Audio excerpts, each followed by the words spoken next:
সেদিন আমি একজন লোককে দেখছি, তাকাইয়া দেখছি অনেকক্ষণ, ট্রাকের থেকে সিমেন্টের বস্তা নামাইতেছে। আমি লোকটার দিকে তাকাইয়াছিলাম, সারাটা শরীর ঘামে, আমার মনে হয় যেন লোকটা মানে পানির মধ্যে, সারাটা চুল চেহারা তার ঘামে, ঘাম বাইয়া বাইয়া পড়তেছে। তাহলে এক বস্তা ট্রাকের থেকে প্রতি বস্তা সিমেন্ট নামাইয়া গোডাউনে থুইলে সর্বোচ্চ 60 টাকা, 8 টাকা বা 10 টাকা দেয়। সর্বোচ্চ রেট হলো 10 টাকা, মানে এন থেকে হয়তো গোডাউনে থুইবে আর কি। তাহলে 50 বস্তা সিমেন্ট যদি এই বেচারা নামায়, তাহলে প্রিয় যুবক ছেলে, 50 বার এই লোকটাকে, তোমার বাবাকে হতে পারে 50 বারই উনি কোমরটা বাঁকা।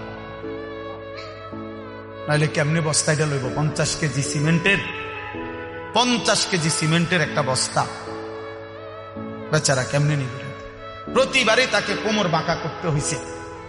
প্রত্যেক বস্তা সিমেন্ট হয়তো ফালাইয়া ছোট্ট একটা গামছা হয়তো কোমরের থেকে খুলে আবার ঘাম মুছছে, আবার আরেক বস্তা লেগে গেছে, আর গুনছে কয় বস্তা হইল।